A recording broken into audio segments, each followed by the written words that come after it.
Welcome back खवातीन आज़ाद। अब पाकिस्तान के तालीमी निज़ाम के हवाले से बात करेंगे जो आज भी ऐसे सवालात के गिर्द घूमता है जिनका जवाब ना सिर्फ नौजवानों के मुस्तकबिल बल्कि इस मुल्क की तरक्की से जुड़ा है। यहाँ तालिब इल्म जो हैं वो डिग्री तो ले लेते हैं लेकिन अमली दुनिया के लिए तैयार नहीं होते। ना महारत, ना रहनुमाई, ना ही कोई वाज़ेह सिमत होती है। इसके बरस दुनिया भर में तालीमी निज़ाम सिर्फ क्लासरूम तक महदूद नहीं है बल्कि उसमें विजन है, तहकीक है, मौक़े हैं और खुद इत्मादी की तरबियत शामिल होती है। और ऐसे में कुछ लोग हैं जो ना सिर्फ इस फ़र्क को समझते हैं बल्कि अपने तजुर्बे और अपने इल्म के जरिए नौजवानों के लिए नई राहें भी तलाश करते हैं। और इससे रिलेटेड आज हमारे साथ मौजूद हैं एक ऐसी ही मोटिवेशनल और विजनरी एजुकेशन एक्सपर्ट जो पाकिस्तान के तलबा को बैरून मुल्क आला तालीम के मौके दिलाने के लिए एक फ़ाल किरदार भी अदा कर रहे हैं। जनाब समीउल्लाह शेख साहब, आप माहिर तालीम हैं। Thank you so much for joining us.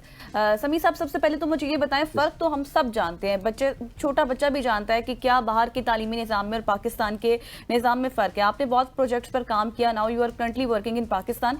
थोड़ा सा बताइएगा कि पाकिस्तान कितना पीछे है तालीमी निज़ाम में, कहाँ पर लैग करता है, किन स्टेप्स की ज़रूरत है? Thank you so much for having me. Actually एक चीज सबसे ज्यादा बहुत ज्यादा इंपॉर्टेंट है जो सर फ्रांसिस बेकन ने एग्जैक्टली 1597 में एक चीज कही हुई थी कि नॉलेज इज पावर। अब जो नॉलेज इज पावर है, हम इस चीज को स्पेशली इस पूरे के पूरे नैरेटिव पे बहुत ज्यादा काम करते हैं। मलेशिया हो गया या पाकिस्तान हो गया। अब हमने मलेशिया की जो स्टैटिस्टिक्स या उनकी पूरी की पूरी जो रिसर्च है इन टर्म्स ऑफ एजुकेशन, जब उस पे हमने एनालाइज किया है कि क्या ऐसी चीज थी मलेशिया के पास जिन्होंने अपने आप को almost with in the span of 10 to 20 years एक इस तरह की, आप देखें, जाइगेंटिक किस्म की प्रोग्रेस उन्होंने की है कि हर जगह पे उनका जो है वो नाम जो है वो कहा जाता है। अब पूरे के पूरे साउथ ईस्ट एशिया में एग्जैक्टली उन्होंने क्या किया कि एजुकेशन को अपने आप हब बनाया।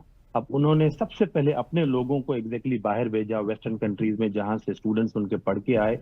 और वहां पे आने के बाद उन्होंने पूरी की पूरी यूनिवर्सिटी का बहुत बड़ा स्ट्रक्चर जो है वो खड़ा किया। आप पूरे साउथ ईस्ट एशिया में अगर आप कैलकुलेट करें, सिंगापुर हो गया आपके पास, वियतनाम हो गया आपके पास, लाओस हो गया, या बाकी जो भी इंडोनेशिया वगैरह कंट्रीज हैं, उसमें जितनी यूनिवर्सिटीज मलेशिया के पास हैं उतनी यूनिवर्सिटीज किसी और भी कंट्रीज में नहीं है, जिसकी वजह से स्टूडेंट्स बहुत ज्यादा वहां पे अट्रैक्ट होते हैं। और specially being a Muslim country, वहां पे पूरे मिडिल ईस्ट से, पाकिस्तान से स्टूडेंट अट्रैक्ट होके वहां पे आते हैं। मतलब सरप्राइजिंगली उन्होंने ऐसी ऐसी यूनिवर्सिटीज वहां पे एस्टेब्लिश की हैं, ये जो यूनिवर्सिटीज की रैंकिंग बहुत ज्यादा अच्छी है, लेकिन वो ऑस्ट्रेलिया में भी है, वो आके यूएस में भी है, लेकिन उन्होंने अपने कैंपसेस वहां पे बनाए हुए। So the vision is very simple. I mean, they actually thought that we have to invest on the education. That is the reason why I think Malaysia keeps on growing and growing. लेकिन वो समी साहब, education पे ना हम सारे ही invest करते हैं लेकिन अनफॉर्चुनेटली हमारी की रैंकिंग पूरी दुनिया में भी कहीं नहीं है, पाकिस्तान में भी कहीं नहीं है। यूनिवर्सिटी से जो बंदा फारिगुल तहसील होता है उसको भी ये नहीं पता होता मैंने आगे जाके क्या करना है। लेकिन what you are going to do in Pakistan education system जो कि थोड़ा सा डिफरेंट होगा?